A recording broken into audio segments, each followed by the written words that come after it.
సాంకేతికత పెరిగే కొద్దీ మానవ సంబంధాలను ఎంతలా ప్రభావితం చేస్తుందో చెప్పేందుకు ఈ గ్లిడెన్ యాప్ చక్కటి ఉదాహరణ. వివాహ బంధంలో ఉండి కూడా మరో వ్యక్తితో సంబంధాన్ని కోరుకునే వారి కోసం ప్రత్యేకంగా రూపొందించబడిన ఈ యాప్ ఇప్పుడు సోషల్ మీడియాలో పెద్ద చర్చకు దారితీస్తోంది. అనామకంగా ఉండవచ్చనే హామీతో నమ్మకమే పునాదిగా ఉండే వైవాహిక జీవితాల్లో ఇది నిశ్శబ్ద విస్ఫోటనం సృష్టిస్తోందని విమర్శకులు ఆందోళన వ్యక్తం చేస్తూ ఉన్నారు. ఈ యాప్ గణాంకాలు, అది సామాజిక విలువలపై చూపుతున్న ప్రభావంపై విశ్లేషిస్తే ఈ యాప్ ఇతర డేటింగ్ యాప్స్ కంటే భిన్నమైనది, వివాదాస్పదమైంది. ఆశ్చర్యకరమైన విషయం ఏంటంటే ఈ ప్లాట్ఫామ్ ను మహిళలే సృష్టించారు. వివాహ బంధంలో అసంతృప్తిగా ఉన్న మహిళలకు ఒక సురక్షితమైన మార్గాన్ని చూపడమే దీని ఉద్దేశమని వారు చెప్తూ ఉంటారు. వినియోగదారులు తమ గుర్తింపును బయటపెట్టకుండా అత్యంత రహస్యంగా భాగస్వాములను వెతుక్కోవడానికి ఇది వీలు కల్పిస్తుంది. దీనివల్ల భాగస్వామికి తెలియకుండా ద్వంద్వ జీవితం గడపడం సులభమవుతుంది.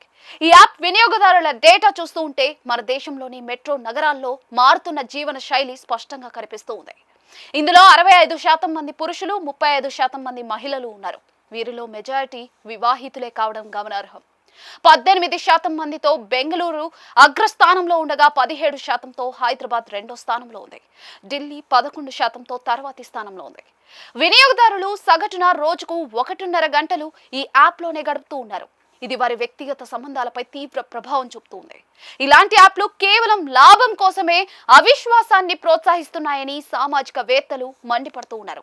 పెళ్లి అనేది నమ్మకంపై ఆధారపడి ఉంటుంది. ఇలాంటి రహస్య యాప్ల వల్ల భాగస్వాముల మధ్య అనుమానాలు పెరిగి సుదీర్ఘకాలం సాగే సంబంధాలు పేక మేడల్లా కూలిపోతూ ఉన్నాయి. తల్లిదండ్రుల మధ్య వచ్చే ఈ విభేదాలు ఇంట్లోని పిల్లలపై తీవ్రమైన మానసిక ఒత్తిడిని కలిగిస్తాయి. కుటుంబ నిర్మాణం దెబ్బతినడం వల్ల సమాజంలో నైతిక విలువలు పడిపోతున్నాయని విమర్శకులు హెచ్చరిస్తూ ఉన్నారు. సోషల్ మీడియాలో ఈ విషయంపై భిన్న అభిప్రాయాలు వ్యక్తమవుతూ ఉన్నాయి. ప్లాట్ఫామ్ ఏదైనా దానిని వాడే పురుషులు, మహిళలే ఈ అనైతికతకు సమాన బాధ్యులని కొందరు వాదిస్తూ ఉన్నారు. వ్యక్తిగత స్వేచ్ఛ పేరుతో భాగస్వామిని మోసం చేయడాన్ని సమర్థించవచ్చా అనే ప్రశ్న తలెత్తుతూ ఉంది. హాని చేయని సరదాగా ప్రదర్శించబడినప్పటికీ కూడా దీనివల్ల కలిగే భావోద్వేగ నష్టం చాలా ఎక్కువగా ఉంటుందని నెటిజన్లు అభిప్రాయపడుతూ ఉన్నారు.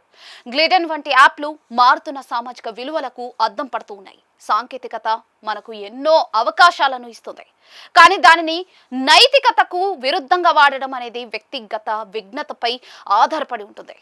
ఒక చిన్న పొరపాటు లేదా క్షణికానందం కోసం జీవితాంతం తోడుండే బంధాన్ని పణంగా పెట్టడం ఎంతవరకు సమంజసమో ప్రతి ఒక్కరూ ఆలోచించుకోవాలి. బంధాల్లో సమస్యలు ఉంటే మాట్లాడుకుని పరిష్కరించుకోవాలే తప్ప ఇలాంటి రహస్య మార్గాల ద్వారా వెతకడం వల్ల సమస్యలు పెరుగుతాయే తప్ప తగ్గవు.